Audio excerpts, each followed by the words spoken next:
What's up, everybody? Hope you guys are doing well today. And I think it's time we mix it up a little bit here and try our hands at one of those way too early 2024 NFL mock drafts. Yeah, that's right. Now, obviously, I know that there are some people who don't really like talking about this stuff all that much during the season. So let me be very clear here.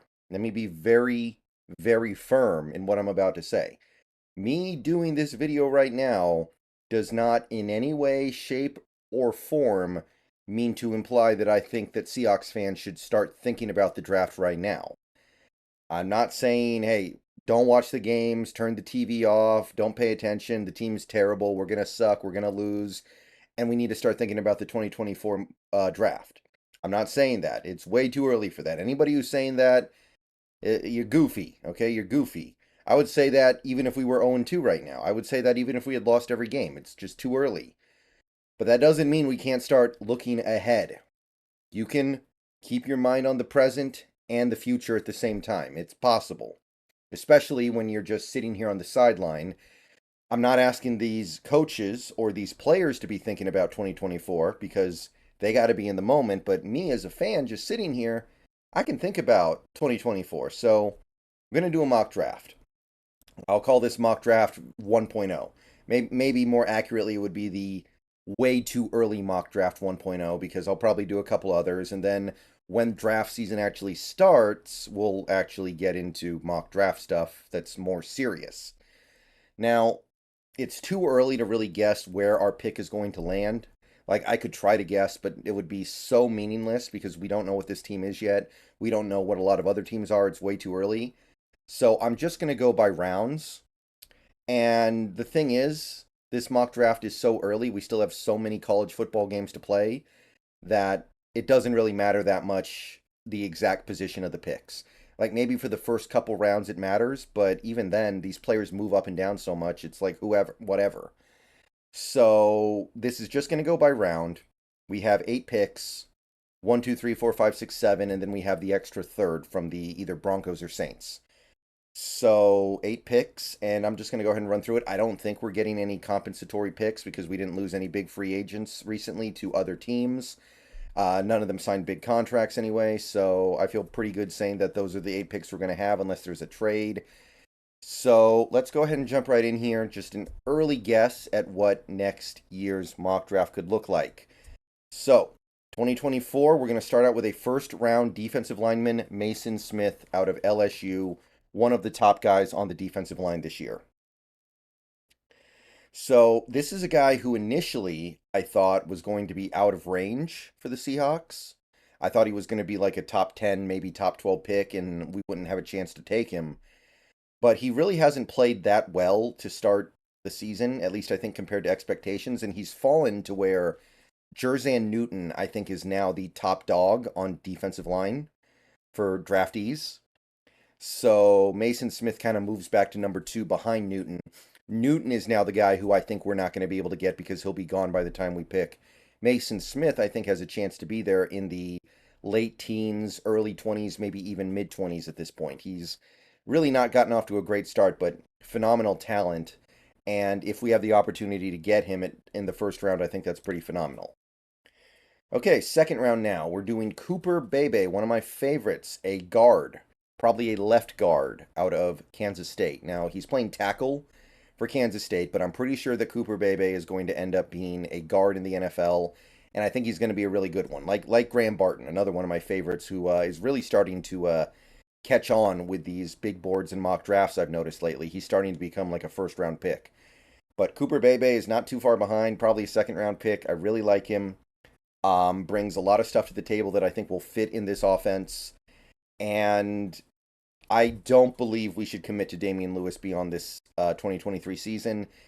He's good, but we can't keep everybody. We can't afford to keep everybody.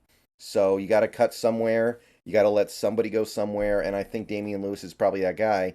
So Cooper Bebe is going to be my left guard of the future. Actually, he would also be my left guard of now once we take him because I think he'd probably start day one pretty much. Third round. We have 2 third round picks, so I'm going to go with Cedric Gray, linebacker, out of the University of North Carolina. He's had a monster start to the season for UNC. Great all-around linebacker, good in run support, good as a pass rusher, good in coverage. He's had some really good cover seasons the last couple years in terms of passer rating when targeted. He's he's got a little bit of it all, man. He's a all-around great linebacker.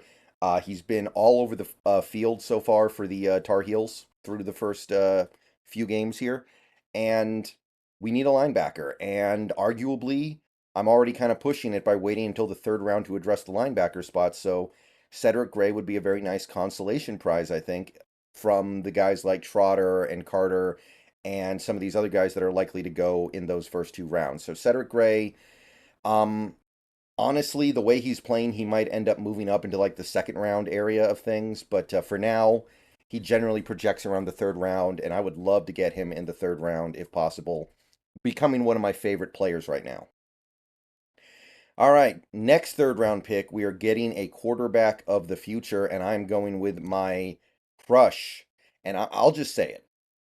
By the time the season ends and we get to the draft, Milton may vault up these mock drafts to like the second or first round because he's got the tools. He could end up being like a Jay Cutler type where you go through the season, you look at him and you go, oh, that's an interesting player. Maybe he's like a fourth round, third round pick. And then the draft gets here and suddenly he's going in the first round and he's going in the top 10 because he's got the big arm and he's got the tools.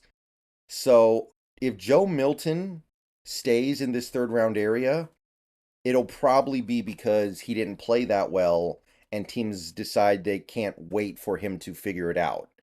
But I would definitely be willing to wait for him to figure it out. You get him in the third round, which is approximately where he seems to project right now. Out of Tennessee, you're getting a guy with a cannon of an arm. You're getting a guy with good accuracy. You're getting a guy with good mobility, somebody who can make things happen with his legs.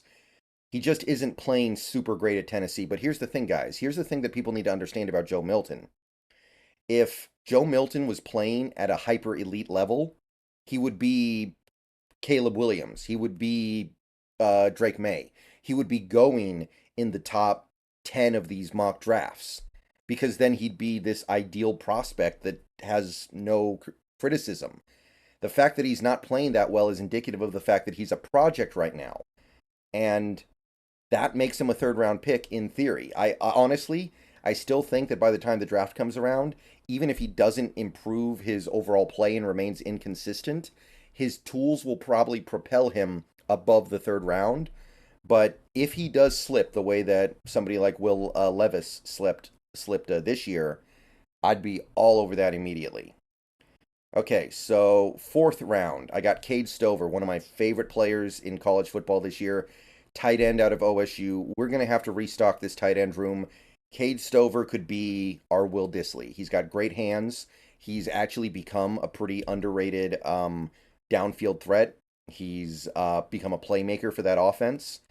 And in a tight end prop that is very, very lackluster blocking, he's got the best chance to become a really good blocker at the tight end position, I think. He's not great at it yet, but I think he has the potential to be a great blocker as a tight end. So we're going to need something like that. We need another Will Dissly if we move off of Will Dissly at the end of this year, which I suspect we may have to. I think Cade Stover has a chance to become like a rich man's Will Dissly. I like that guy a lot from what I've seen so far. Okay, fifth round, we're going with Brandon Coleman, the offensive guard out of TCU. Projects to be a more traditional right guard, somebody who's a little bit bigger and bulkier and more about strength, less about agility and mobility, but for a right guard, still pretty good. For a right guard, still pretty respectable.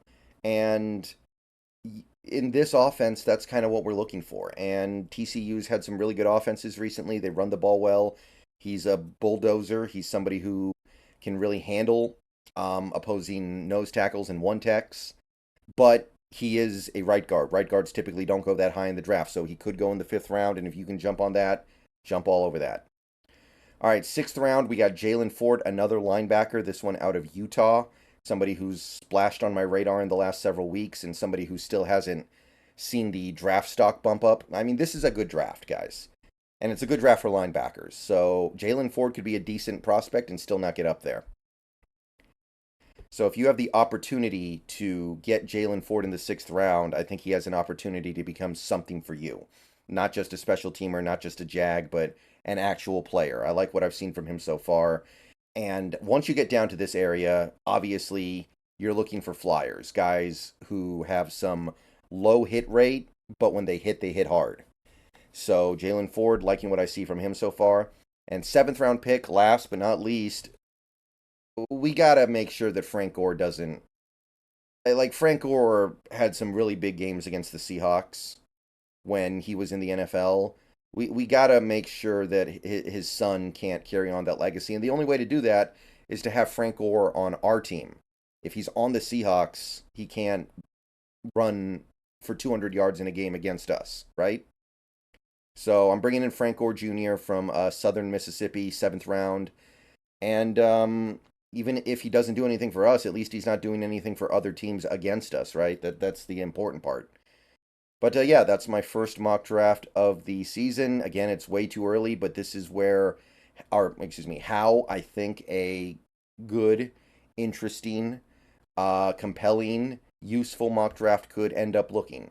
Positionally, I think it's pretty sound. 2 linebackers, a tight end, a quarterback, a couple of guards, defensive linemen, late round running back. I like that as a general arrangement. But what do you guys think? What do you guys think of the players? Do you guys think you can do better than this? Do you guys think you can top it? Any other players you think I really missed the boat on here? Again, remember, it's hard to project exactly where we're going to pick, and it's hard to project exactly where these players are going to sit on final big boards. So it's tough, but take your shot. See you guys later. Go Hawks.